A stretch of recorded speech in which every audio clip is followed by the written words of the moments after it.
Mr. Anderson. You must know it by now. You can't win. It's pointless to keep fighting.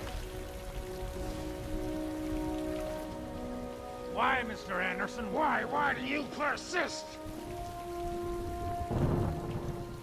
Because I choose to.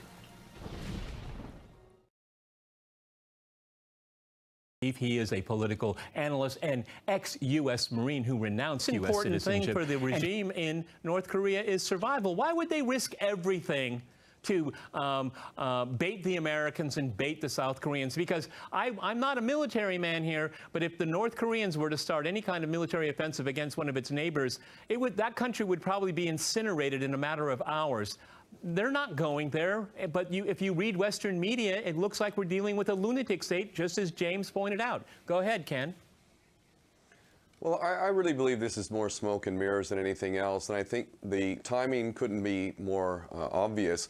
This recent false flag event in Syria and Trump's absolute U-turn and ridiculousness, insulting the American people and the world with his beautiful babies and concern for the Syrians, is nothing more than a complete, total continuity with the policy of the United States over the last few decades, and that would be to completely destroy the Middle East. Now, when Trump did this, so many of his constituents, those who supported him and got him into office, were outraged. They voted for him in direct opposition to Hillary Clinton because they knew that World War III was a virtual absolute with her, that psychopath extraordinaire criminal with a husband who likes to fly off with Jeffrey Epstein on the Lolita Express to go do God knows what while he dismisses his Secret Service heading to the U.S. Virgin Islands. So this thing that's happening with North Korea, I believe, is nothing more than smoke and mirrors to divert from the real policies which are going to be continued because Donald Trump is owned by the very same interests that own the U.S. Congress, and the policies are to continue to destroy the Middle East. Right. I do believe that they're going to head into Syria and go ahead and bring in U.S. troops, and a lot of those U.S. troops who saw what happened with Syria in the last couple of weeks came out and made some amazing YouTube videos and said, what the hell are you doing, Donald Trump? So for me, and aside from that, the United States never fights anybody who can fight back. True. We're cowards. We don't pick on people who can fight back. That's the logic here. The more you threaten this country, the more it's going to be defensive. I mean, that's human nature. That's on a human-to-human level, but not just country to country on a global stage. I mean, if I were South Korea, I would make sure I would have as many defensive capabilities as I could to deter aggression. Go ahead. Well, if Iraq taught the world anything, it is, and Libya for that matter, giving up its nuclear program, the world has been taught, if you want to avoid the empire's wrath, make sure you arm yourself to the teeth, because disarming yourself is not going to serve any protection at all. Let's also get in, here's where North Korea and Syria and the Middle East, all of it ties in. There is a very big misunderstanding amongst the people of the world who don't have psychopathic, sociopathic qualities. See, for those of us who have any level of humanity, we don't want war. But there's a big problem.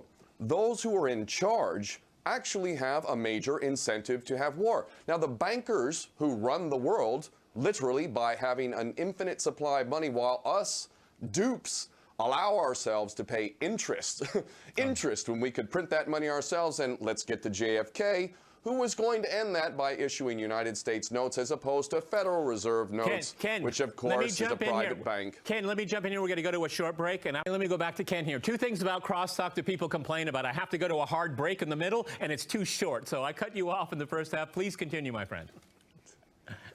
You know, what I'm going to say now, I want to make clear, is motivated by a deep love of this beautiful planet and all humanity. And while many of my brothers and sisters in the human family are acting in a completely unacceptable way, what I'm saying is based on love. There is no grudge. I simply want what's best so that we can hand this world over in a better state than we have it now.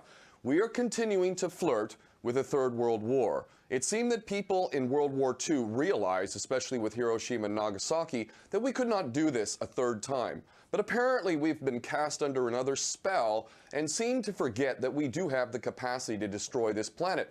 Now, those of us who have any kind of sanity and humanity realize the dangers of this, but those who are running the world through the control of finance have a major incentive to incite war, because more important than the money that they control is the most important parameter of a tyrannical system, a tiny minority ruling over the masses. And that principle is you will never be able to rule people if you cannot divide them. So you must divide them. What divides people more than anything else? War, mass murder, horrendous crimes, torture. Things like that are good in the view of a banker. So the bankers have a major incentive just as a carte blanche reality of where they are. But right now they have an extra added incentive, and that incentive is that the consciousness of humanity is rising. And many of the key principles of the tyrannical system we're dealing with are being exposed. And there's an elephant in the room that I'm going to get into after the other guests talk, because it's an important elephant that we seem to be ignoring.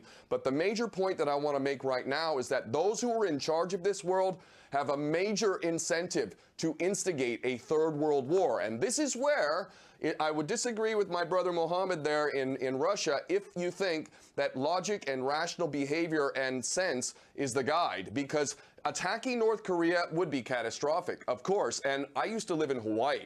Hawaii may well be incinerated, literally. Sure. Hawaii would be a primary target, and I love my Hawaiian brothers and sisters, and I'll be damned if I'm going to sit by and say nothing that is relevant to that situation because I'm afraid of the consequences. So I'm going to get back to the elephant in the room after the other guests have a chance to talk. But make no mistake, those who are running this world right now have a major incentive for a third world war. Well, you know, place that we can go to, another place we can go to is Iran, which I'm heading back to again.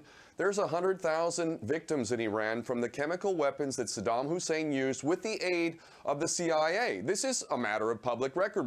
Let us remember how he was our favorite little attack dog in the Middle East, and that we had to attack Iran for having the audacity of getting rid of our puppet, the Shah. And the Iranians, all too ironically, while being told, the whole West being told that these are the evil people who want to exterminate the Jews and all this kind of nonsense, the Iranians had an amazing debate within their nation back in the 80s when they were being attacked by weapons of mass destruction from Saddam Hussein and chemical weapons. And there was a debate about whether they should even attack Basra and Baghdad with weapons of mass destruction. And you know what their answer was?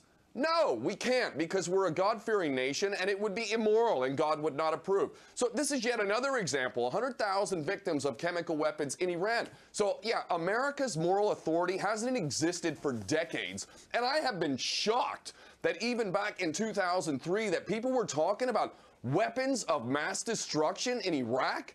Excuse me, the United States is the biggest producer, distributor, and user of weapons of mass destruction, and it's going to be the moral authority to talk about who can and can't have them? It was absurd then. It's even more absurd now. In reality, though, and I know many people would not like this when I say it, but in reality, Obama is more evil than the Korean regime, because he's killed many more people through drone strikes, through supporting Saudi Arabia, through destroying Syria, Libya, creating mass starvation in Yemen, one of the unique crimes of contemporary history. And we have silence in the mainstream media. We have silence in think tanks. $60 billion. Go ahead, Ken, jump in. $60 billion weapons to Saudi Arabia, the most grotesque nation on the planet. Women have zero rights. Again, I say, how is it possible that the United States can talk about its concern for women and selling $60 billion worth of weapons to Saudi Arabia, in which women aren't even considered humans, quite frankly? They're not allowed to go out alone. They can't drive. They don't vote. The Saudis have been elected to the UN Commission for Women's Rights. Just like they were elected early on in the UN. That's probably the most Orwellian ending of crosstalk of all time. We've run out of time, gentlemen. Many thanks to my guests in New York, London, and here in Moscow. And